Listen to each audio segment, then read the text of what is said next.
Hey everybody, Chad Wesley Smith here for Juggernaut Training Systems and Juggernaut AI. Today I'm going to be talking to you about the principle of specificity. Number one on our list of scientific principles of strength training, the most important, the granddaddy of them all. But before we get into that, I want to talk a little bit about the Juggernaut AI app. Juggernaut AI app brings all of our Juggernaut videos to you. It is the highest rated strength training app, 4.9 star average on over 4,000 reviews in the Apple Store and the Google Play Store. It's helped tens of thousands of lifters around the world become the strongest version of themselves. It's given you customized program looking at your gender, age, strength, experience, how much you sleep, what your diet is like, all of those factors plus more to know how much training do you need to improve, how much are you likely to be able to recover from, and how to progress your training, from hypertrophy, the beginning stages, all the way through a meet, or if you're just training to be the strongest version of yourself in your garage gym or at the commercial gym or whatever, to test yourself there. So if you want to try the smartest program for you for 2 weeks free, visit juggernautai.app or the link down in the description.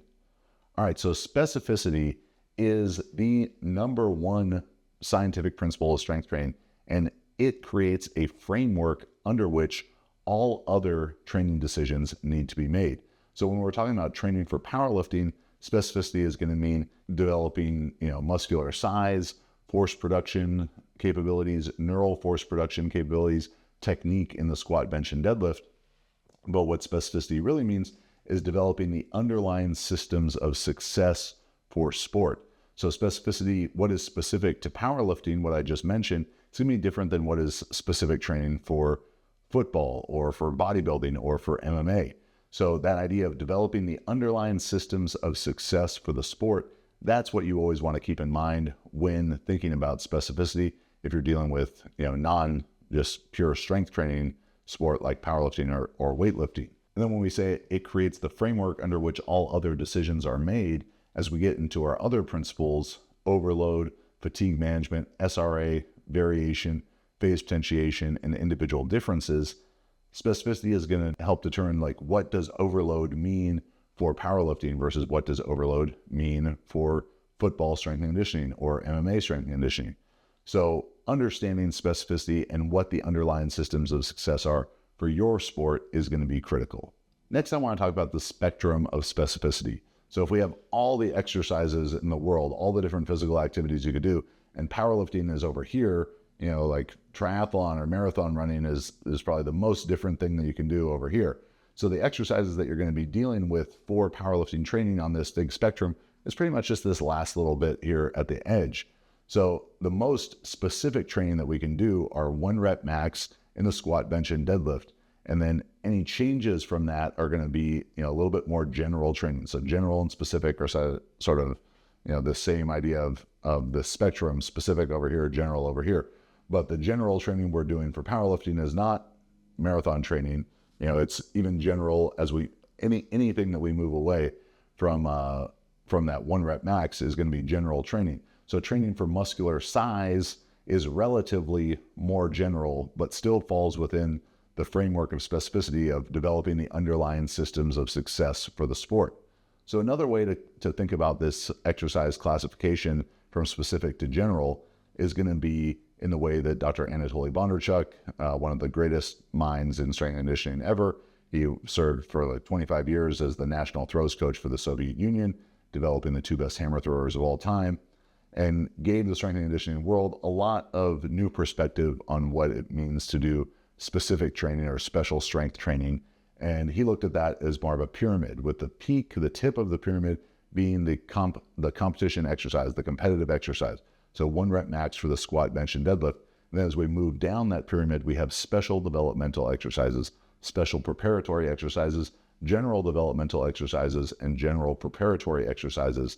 And at different times of training, those different exercises are going to be appropriate. Different times for you in a specific meet preparation cycle or annual plan, and then different times for you within the context of your entire training career. I have an older article about this that we call the Pyramid of Strength and was sort of built around this same idea, with the width of the pyramid being general to specific, and then the wider it is, the more broad the exercise selection is, the more narrow it is, the more specific the exercise selection is. And then the height of the pyramid being the athlete qualification. When you first start training, your squat is going to go up by a much more varied means than it is when you're 10, 15, 20 years into training.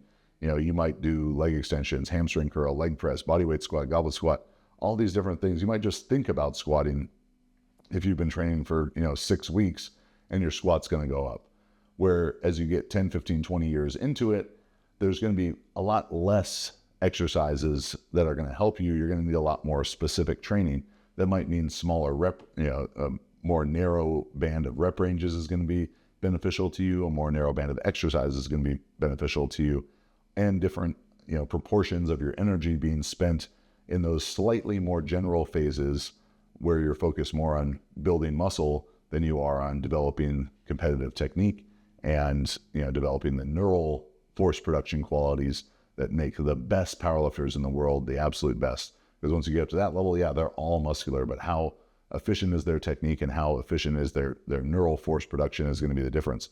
So you can kind of contextualize exercises within that framework of the pyramid, with the most specific exercises on top, the less specific exercises, back to the spectrum idea, less specific in terms of like where my thumb is, not less specific on, well, I'm going to, run this 5K and it's going to make me a better powerlifter, because that's not going to be the case. So that goes along with the idea of compatibility of training modalities. I love that people want to train hard and do all these different things, but if your goal is being the best powerlifter possible, you need to do training that is highly compatible with that, which is not going to be like endurance training or like highly technical sport training, even something that I love like Brazilian Jiu-Jitsu. It's going to need to be training for muscular size, training for work capacity is going to be your general training. And then, training for force production and technique, both muscular and neural force production, is going to be your specific training. So as you make decisions for yourself about how you want to train within this framework of specificity, you have to understand that doing very general things or things that are very different than powerlifting might not be compatible. They might not work together well. So bodybuilding and powerlifting, yeah, those go together pretty well. Bodybuilding and strongman, yeah, those go together pretty well. Powerlifting and strongman, those go together pretty well. Powerlifting and jiu-jitsu, less well. Powerlifting and ultra marathon, endurance running, not nearly as well. Those are going to be kind of working against each other. If we're trying to satisfy the principle of specificity the best possible, we want to have compatible training modalities. The next thing that's a big part of satisfying the principle of specificity as well as we can is training with the idea of directed adaptation.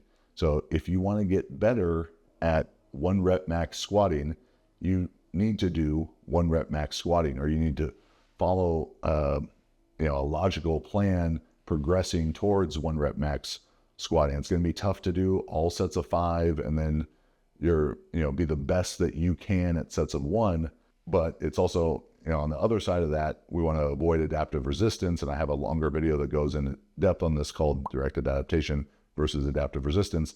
That if all you did was 1 rep max squatting, unless you're extremely, extremely highly qualified, that's probably going to be an over application of specificity. And that's a problem that a lot of lesser qualified lifters run into. So directed adaptation builds on specificity through a sequential stressing of the systems needed for success in the sport that we're being specific to, in this case, powerlifting. So simply put, a correct application of specificity for powerlifting is going to be more general rep ranges and more general exercise selection farther away from competition. As you get closer, we're going to get more specific rep ranges and more specific exercises. So you might be doing leg press for sets of 12 when you're 4 months out. And then when you're a month out, you're doing competition squats for sets of 3, and then sets of 2, and then sets of 1. So we're moving from general to specific with time, and that's going to be a proper application of specificity. As I mentioned earlier, an over application or misapplication of specificity is often doing the same exercise or doing too specific of training too often for lifters who don't need that. Less advanced lifters aren't going to need as specific of training for as long. Or, and this is a bit simpler to understand, doing training that really just has nothing to do with success in powerlifting, that's not developing the underlying systems of success, muscular size, general muscular force production, neural force production, and the technical qualities of the squat, bench, and deadlift, that's going to be a misapplication, like, pushing or pulling a sled a ton and developing your abilities in that. While it could have some general work capacity qualities, it's not going to have a direct effect on how much you can squat, and then even more so like running long distances, biking long distances, that type of thing. It's actually going to take away from your powerlifting performance. All right, so hopefully this quick overview of specificity was helpful to you. Specificity, again, is our #1 scientific principle of strength training, and you can learn more about that in the book Scientific Principles of Strength Training by myself, Dr. Mike Israetel, and Dr. James Hoffman. You can find that at jtsstrength.com. If everything I just said was very confusing to you and you're like, I don't know where to begin, well, that seems like you should probably just use the Juggernaut AI app, and it'll take care of all these decisions for you. So you can visit juggernautai.app and get a 2-week free trial to the highest rated strength training app on the market. Get the smartest program for you. If you enjoyed the video, please give us a like, subscribe, comment, follow along with all of our videos.